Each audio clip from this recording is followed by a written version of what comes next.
লিকুম প্রিয় দর্শক, গোপালগঞ্জ থেকে গন্ধ আসছে আওয়ামী লীগের। আসাটা স্বাভাবিক, কারণ গোপালগঞ্জের মানুষ যত সুবিধা বাংলাদেশে ছিল সবটুকু কিন্তু তারাই ভোগ করেছেন। কারণ শেখ হাসিনার বাড়ি যেহেতু গোপালগঞ্জ ছিল, অর্থাৎ এই 16 বছর কিন্তু গোপালগঞ্জের প্রতিটি মানুষ দেশের প্রেসিডেন্ট ছিল।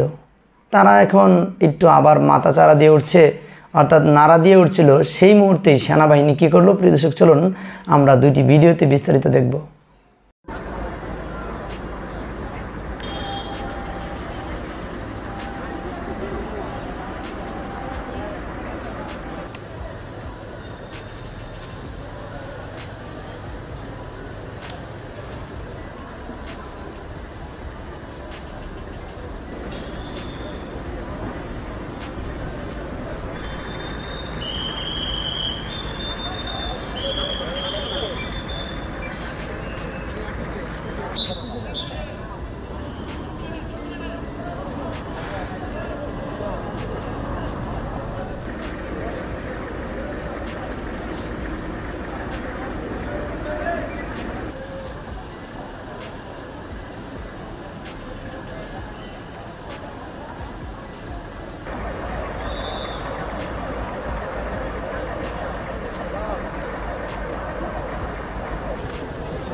এখন আমি যদি খালি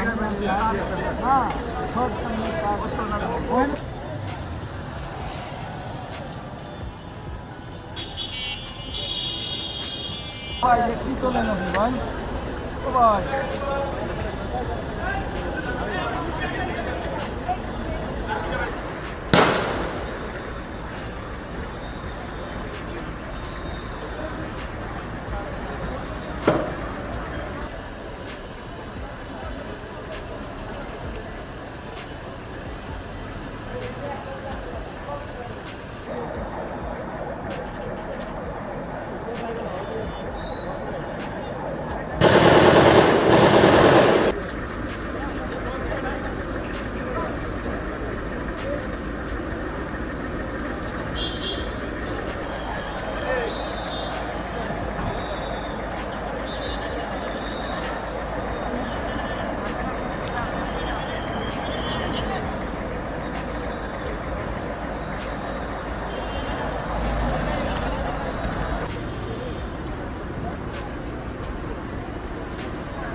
বঙ্গবন্ধু কন্যা শেখ হাসিনাকে দেশে ফেরানোর দাবিতে গোপালগঞ্জে শোডাউন করেছে আওয়ামী লীগের নেতাকর্মীরা।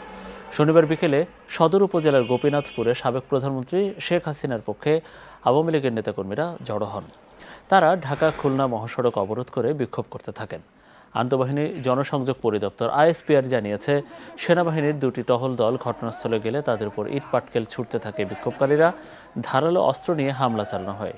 সেনা সদস্যরা ছত্রভঙ্গ করতে। দর্শক, আপনারা জানেন গতকাল কিন্তু আওয়ামী লীগের কিছু লোকজন তারা কিন্তু গোপালগঞ্জে সমাবেশ করেছেন এবং সেখানে দুটি গাড়ি সেনাবাহিনীর গিয়েছিল তাদেরকে নিয়ন্ত্রণ করার জন্য, কিন্তু উল্টা তাদের গাড়ি পুড়ে এবং তাদেরকে মারধর করেছেন।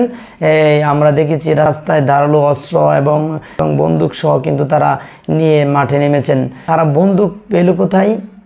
এটি কিন্তু আওয়ামী লীগ এতদিন আওয়ামী লীগের প্রতিটি নেতাকে যেভাবে একজন প্রশাসনিক সৈনিককে যেভাবে অস্ত্র দেওয়া হয়, প্রধানমন্ত্রী শেখ হাসিনার নির্দেশে প্রতিটি আওয়ামী লীগের কর্মীকে আলাদাভাবে একটি অস্ত্র দেওয়া হয়েছে। সেই অস্ত্রই কিন্তু আওয়ামী লীগ এতদিন ব্যবহার করেছে পুলিশের সাথে। পুলিশেও গুলি করেছে, আওয়ামী লীগও গুলি করেছে ছাত্র জনতার বুকে।